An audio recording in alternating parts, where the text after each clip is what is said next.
18 தர்பார். வணக்கம் மக்களே. வழக்கம் போல பரபரப்புக்கும் சுவாரஸ்யத்துக்கும் கொஞ்சமும் பஞ்சம் இல்லாம ஏகப்பட்ட விஷயத்த உங்களுக்காகவே கொண்டு வந்திருக்கோம். தர்பாரை தொடங்கிடலாமா? ஏப்பா முதலமைச்சர்னா எங்களுக்குன்னு எக்ஸ்ட்ரா கரிக்குலர் ஆக்டிவிட்டிஸ்லாம் இருக்கக்கூடாதா? நாங்களும் வாய்ப்பு கிடைக்கும் போது செம்மையா பண்ணுவோம் அப்படின்ற மாதிரி மேகாலயா முதலமைச்சர் பியானா வாசிச்சு அசத்திருக்கிறார்.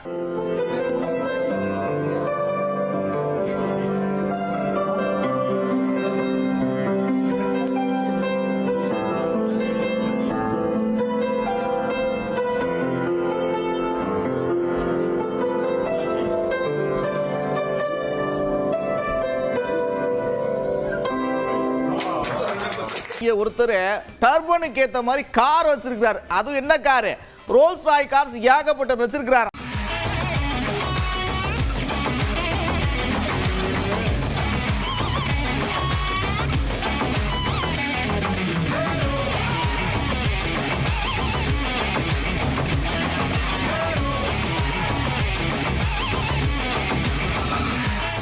நான் கூட நெசமான யானையோ அப்படின்னு ஒரு நிமிஷத்துல ஏமாந்து போயிட்டேன். அப்படி தத்ரூபமா வடிவமைச்சிருக்கிறாங்க ஒரு இயந்திர யானை. எங்கப்பா என்ன விஷயம்னு கேட்டீங்கன்னா, கேரளாவில் இருக்கக்கூடிய ஒரு கோவிலுக்கு நடிகர் ஜாக்கி ஷெராப் இருக்கார்ல, அவரு அன்பளிப்பா கொடுத்திருக்கிறார்.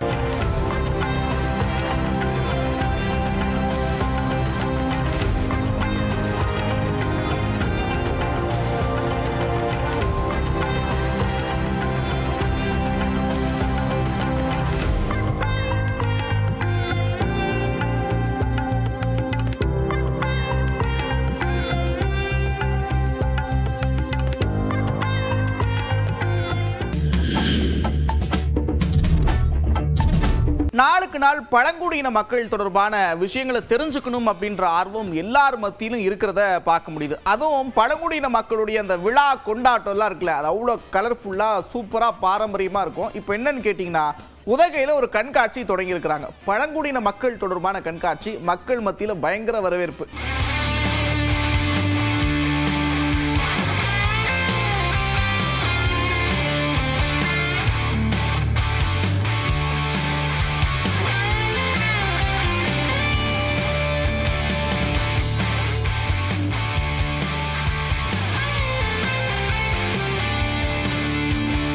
நடிகை ரோஜா இருக்காங்கல்ல, அவங்க திருத்தணி முருகன் கோவிலுக்கு 2 கிலோ எடையில வெள்ளி வேல் கொடுத்திருக்கிறாங்க.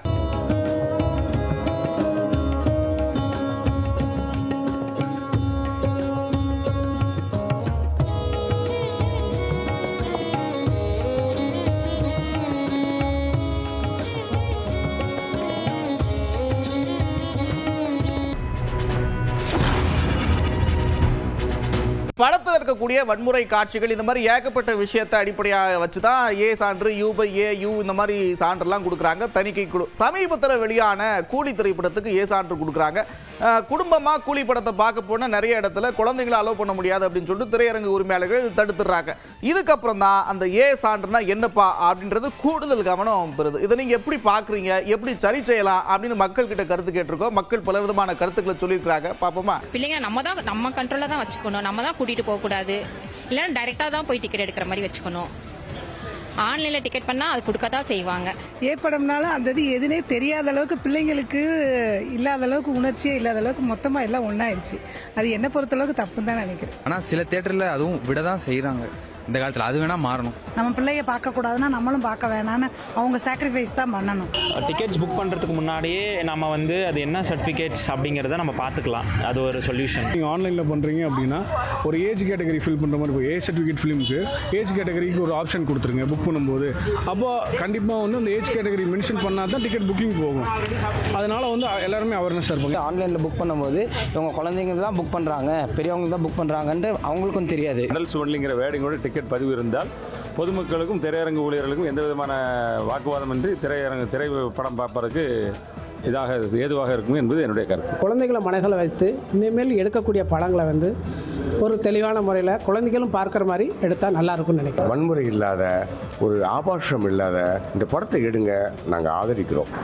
சர்டிஃபிகேட் என்பது பொதுமக்களுக்கு சரியாக புரியவில்லை. அது சென்சார் போர்டு தெளிவு விளக்கி இருந்தால் ஈஸியாக இருக்கும். படம் பார்க்க போகிறோம் அப்படின்னா அதில் உள்ள கருத்து என்ன அப்படிங்கிறத தெரிஞ்சுக்கிட்டு தான் குழந்தைங்களை கூட்டிகிட்டு போகணும். சொல்லிட்டாங்க அங்கே போய் நம்ம சண்டை போடாது, ஏன்னா அது நம்ம பிள்ளைங்களுக்காக தான் அவங்க பார்க்கக்கூடாதுன்னு சொல்கிறாங்க. நம்ம வீட்டிலே இருந்துக்கலாம், நம்ம பிள்ளைங்கள் வேறு எதுவும் நல்ல விஷயங்கள் சொல்லிக் கொடுக்கலாம், அழைச்சி கொண்டு காட்டலாம். ஒரு தவறான கருத்து ஏதாவது இருந்தால் பாதிக்கப்பட போகிறது நம்ம குழந்தைங்க தான். இப்போ நிர்வாகத்திட்ட போய் நம்ம சண்டை போட்டுக்கிட்டு இது பண்ணிட்டுலாம் இருக்கக்கூடாது. நம்ம குடும்பத்தோடு பார்க்கணும் அப்படின்னா அது மாதிரி படத்தை பார்க்குறது ரொம்ப நல்லது. படத்துக்கு நம்ம போக முன்னாடியே அந்த படத்தை பார்த்து அளவு உண்டா பசங்களுக்குன்னு தெரிஞ்சுக்கிட்டு கூட்டிகிட்டு போகிறது பெற்றோர்களுக்கு நல்லது. இந்த சத்தீஸ்கர்ல ஒரு விபத்து பார்த்துங்க. சைக்கிள் மேல லாரி மோதிருக்கு. சிசிடிவி காட்சிலாம் வெளியாயிருக்குது. ரோடு கிராஸ் பண்ணும்போது முன்ன பின்ன வண்டி வருதா அப்படின்றது கொஞ்சம் பார்த்து பொறுமையா கிராஸ் பண்ணுங்க.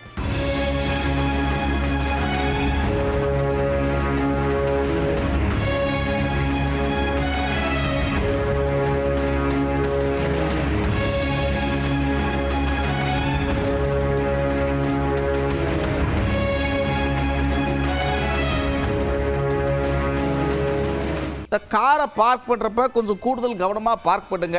அதுவும் இந்த ஆட்டோமேட்டிக் கார்லாம் இருக்குல்ல, எல்லாம் சரியா இருக்கா, கரெக்டாக பார்க் பண்ணியிருக்கான்னு 1-2 முறை பார்த்துங்க. அப்படி தான் திருப்பூரில் ஒருத்தங்க பார்க் பண்ணியிருக்கிறாங்க. கார் அப்படியே பின்னாடி நோக்கி வந்து உரிமையாளர் மேலேயே ஏறி விபத்தில் சிக்கியிருக்கிறார் அவர்.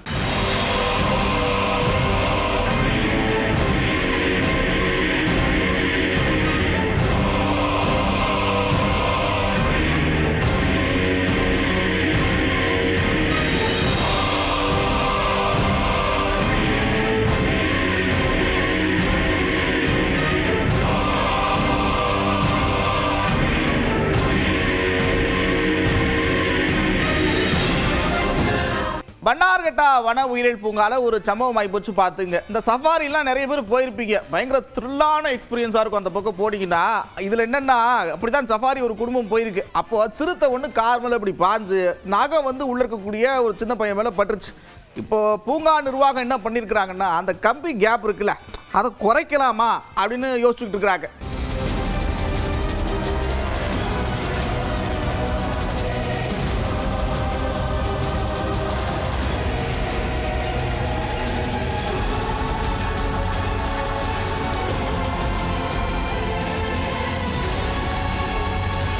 நான் கூட பஸ் வருது கூட பார்க்காம இவரு என்னப்பா இப்படி யூட்டன் எடுத்துட்டு வராரு, ஐயோ ஏதாச்சும் ஆயிர போகுது அப்படின்னு பார்த்தா அதுக்கப்புறம் தான் தெரியுது பைக்கு திருடுறதுக்காக டீமோட பிளான் பண்ணியிருக்கிறாங்க. எங்கன்னா கிருஷ்ணகிரியில் சிசிடிவிலாம் வெளியாயிருக்குது பாருங்க.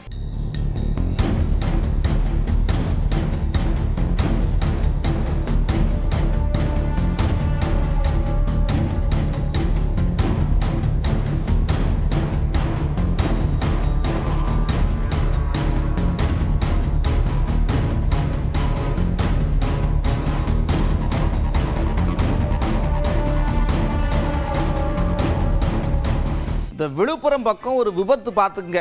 கார் வந்து எப்பயும் போல வழக்கமாக சாலையில் போயிட்டு இருக்கிறப்ப பைக் ஒன்று குறுக்கில் வந்து அது மேலே மோதாமல் இருக்கிறதுக்காக முன்னாடி போன கார் பிரேக் போட அடுத்தடுத்து பின்னாடி வந்த 2 கார் மோதி விபத்துக்குள்ளாயிருக்கு. இதில் ஒரு கார் தீப்பிடிச்சு எழுந்திருக்கு. அதில் இருந்து 4 பேர் கீழே இறங்கி உயிர் தப்பியிருக்கிறாங்க.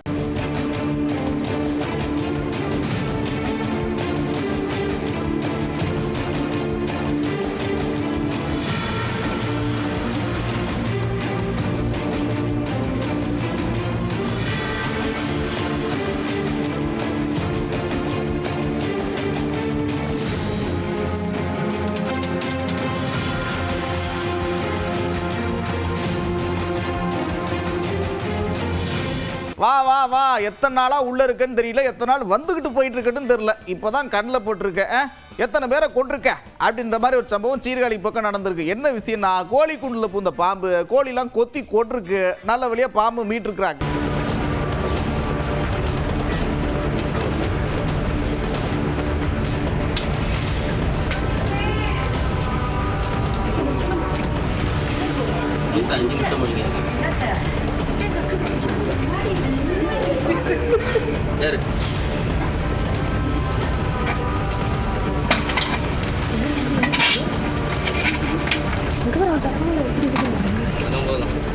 ஏப்பா நாங்களே ஏதோ கூலி பொழப்புக்கு தேயிலை தோட்டத்துக்கு வேலைக்கு போயிட்டு இருக்கோம், அங்கேயே நீ இப்படி வந்து பயமுறுத்தினா என்னத்தை பண்ணுறது அப்படின்னு குன்னூர் பக்கம் மக்கள்லாம் அச்சத்தில் இருக்கிறாங்க. யாருப்பா அப்படி பயமுறுத்தினான்னா கரடி. ஆனால் உனா மரத்து மேலே ஏறி தேன் பறிக்கிறது இந்த மாதிரி ஏகப்பட்ட சேட்டை பண்ணிக்கிட்டு இருக்கான். தயவு செஞ்சு கூட்டு வச்சு பிடிக்க அப்படின்னு மக்கள் கோரிக்கை வச்சிருக்கிறாங்க.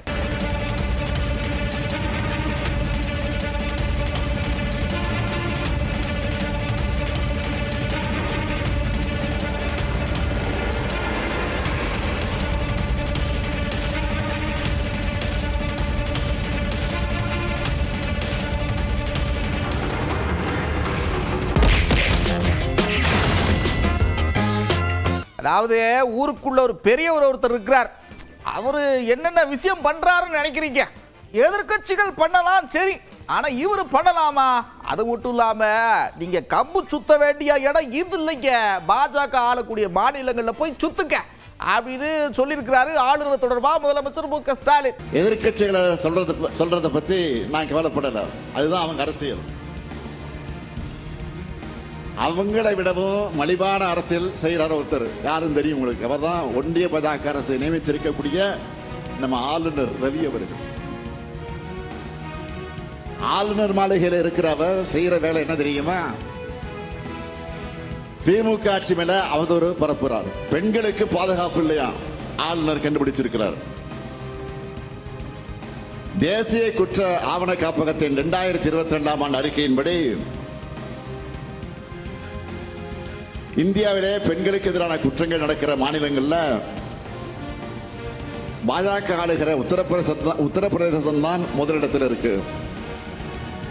அதனால ஆளுநர் அவர்களை நீங்க கம்பு சுத்த வேண்டியது இங்க இல்ல, பாஜக ஆளக்கூடிய மாநிலங்கள் தான் இப்ப கம்பு சுத்தணும், தமிழ்நாட்டில் தான்.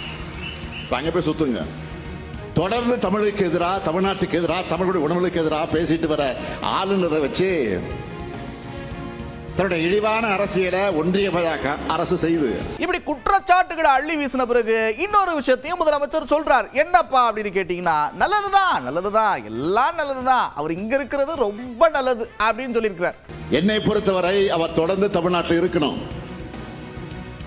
அவர் இருக்கிறது தான் நமக்கு நல்லதுன்னு நான் ஆரம்பத்திலிருந்தே நானும் சொல்லிட்டு வரேன். ஏன்னா நமக்குள்ள இருக்கிற மொழி உணர்வை, இன உணர்வை, திராவிட இயக்க கொள்கை உணர்வை பட்டு போகாம விடாம, கொள்கை நெருப்பு அணையாம பாத்துக்கிறதுக்கு வேலையை ஆளுநர் சிறப்பா செஞ்சுக்கிட்டு இருக்காரு. அவர் பேசட்டும், நான் அதை பத்தி கவலைப்படல. எப்ப பார்த்தாலும் இந்த ஒரு விஷயத்த சொல்ல ஆரம்பிச்சிடுறாங்கப்பா. 2 சீட்டுக்காக அங்க போய் நிக்கிறாரு, இதெல்லாம் பண்ணிக்கிட்டு இருக்கிறாரு, என்னப்பா இவரு அப்படின்ற மாதிரி ஏகப்பட்ட விமர்சனத்தை வச்சுக்கிட்டே இருக்கிறாங்க. அதாவது பாத்துங்க, திருமாவளவன் நீங்க குறைச்சு இடப்படக்கூடாது. எத்தனை சீட்டு வேணும் என்ன வேணும்னு நாங்க முடிவு பண்ணுவோம், நீங்க ஏன் அதை சொல்றீங்க அப்படின்னு நெத்தி பொட்டில் அடிச்ச மாதிரி சொல்லியிருக்கிறார். தேர்தல் நேரத்தில் நாம் எடுக்கிற முடிவுகள் எதுவாகவும் இருக்கட்டும், ஆனால் அந்த முடிவும் கூட சமூக நீதிக்கு ஆபத்து ஏற்படாத வகையிலே இருக்க வேண்டும் என்கிற தெளிவு நமக்கு உண்டு. 2 சீட்டுக்காக போய் அங்க நிற்கிறார், அது எங்க விருப்பம், நாங்கள் முடிவு செய்கிறோம். எத்தனை இடங்கள் தேவை என்பதை நாங்கள் முடிவு செய்கிறோம். நீ யார்? 20 சீட்டு கிடைக்கும் என்றால் நான் அங்கே தானே போக வேண்டும். இடம்தான் முக்கியம், பதவிதான் முக்கியம், பரிசுதான் முக்கியம், பொருளாதாரம் தான் முக்கியம், அதிகாரம் அதுதான் முக்கியம் என்று நான் முடிவெடுப்பதாக இருந்தால் 2 வேணான்ட்டு 20க்கு போகணும். நான் ஏன் போகல? திராவிட முன்னேற்ற கழகத்தோடும் இடதுசாரிகள் இயக்கங்களோடும் நாங்கள் இணைந்து பயணிப்பதற்கு ஒரு நோக்கம் இருக்கிறது. அந்த நோக்கம் வேறொன்றும் இல்லை, நாங்கள் அம்பேத்கரின் பிள்ளைகள். ஒரு பக்கம் அண்ணன் இப்படி விவரமா விளக்கம் கொடுக்க, அடுத்து இன்னொரு முனையில இவர் என்ன சொல்றாரு அப்படின்னா, பாருங்க அதெல்லாம் எப்படி சொல்ல முடியும், வெளியில சொல்ல முடியுமா? திமுக இருந்து பெரும் தலைவர்கள்லாம் நிறைய பேர் பாஜக சேர போறாங்க, தொடர்ந்து பேசிக்கிட்டே இருக்கிறாங்க, அதெல்லாம் சீக்கிரட்டு சொல்லக்கூடாது அப்படின்னு சொல்லியிருக்கிறார். தேர்தல் நேரத்தில் திமுகவிலிருந்து எவ்வளோ பேர், நாம் பாரதிய ஜனதா கட்சியினுடைய தலைவராக இருக்கும்பொழுது எவ்வளோ பேர் முக்கியமான ஆட்கள்லாம் கூட திமுகவிலிருந்து வெளில வந்தாங்க.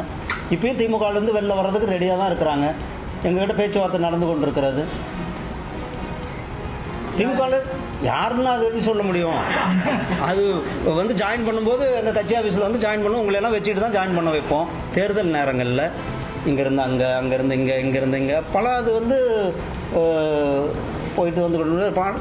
ஆனால் யார் போகிறார்கள், எங்கிருந்து போகிறார்கள் என்பது தான் வெயிட் பண்ணுங்கள். திமுகவிலிருந்து பெரிய தலைவர்கள்லாம் கூட எங்கள் இதில் ஜாயின் பண்ணி உங்கள் மனம் விரும்பும் வகையில், உங்களெல்லாம் மகிழ்ச்சிப்படுத்தக்கூடிய வகையில் கூட்டணியை அமைப்போம் அப்படின்னு சொல்லியிருக்கிறார்.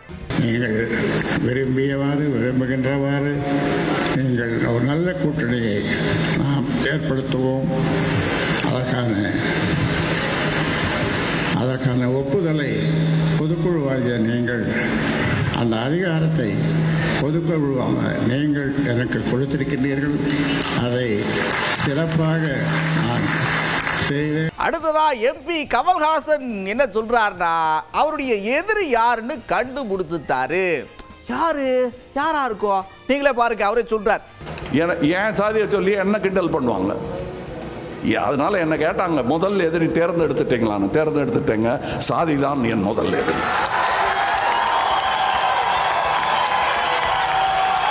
இனி உக்காரணும் இல்லை நடக்கணும், முட்டிக்கு வேற வேலை கொடுக்க கூடாது. புரியுதுங்களா? அது தரையில் படுறதுக்காக வச்ச இடம் இல்லை, இதுதான் உள்ளங்கால் தான் தரையில் படுறதுக்காக வச்ச இடம். கட்டவிரல் ரொம்ப முக்கியங்க, அது கையில் இருந்தாலும் காலில் இருந்தாலும் முக்கியம், ஞாபகம் வச்சுக்கோங்க. இந்த கோபம் என் நெடுநாளைய கோபம். பிறப்பினால் நான் எவருக்கும் தாழ்ந்தவன் அல்ல, என்னை விட உயர்ந்தவர் யாரும் இல்லை என்பதை உங்கள் மனதில் பதிய வைப்பதுதான் இமாலய சாதனை. 80s 90s 2K கிட்ஸ் வரைக்கும் யாருப்பா ஃபேவரெட்டு அப்படின்னு கேட்டிங்கன்னா, நான் சும்மா இருங்கண்ணா, உங்களுக்கு என்ன வயசே ஆகாதா, எப்பயுமே ஒரே மாதிரி இருக்கிறாங்க, எப்படின்னா அவங்களால இப்படி இருக்க முடியுது அப்படின்னு புருவத்தை தூக்கிட்டு சொல்லுவாங்க. யாரை பற்றின்னு கேட்டிங்கன்னா நடிகை நதியா பற்றி. இப்போ என்ன விஷயம்னா, ஒர்க் அவுட் பண்ணுற வீடியோ வெளியாயிருக்கு.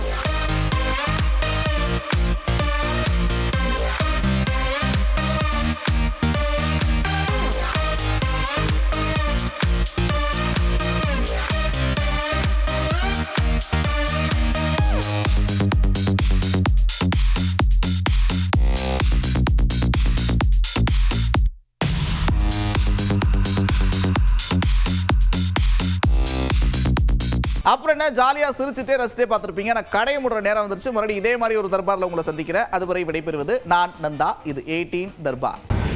18 தர்பார் வந்துட்டாயா.